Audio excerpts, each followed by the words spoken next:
Today's widget is icon. There are a lot of beautiful icons present in Flutter. For demonstration, I'm using a row. Creating is children's.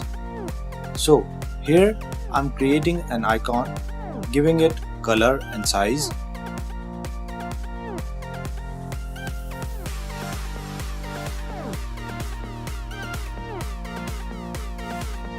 Now, if we want an icon with on-press listener, we can use icon button. In that, we have another property that is on-pressed. Like here, I'm printing icon button on pressed.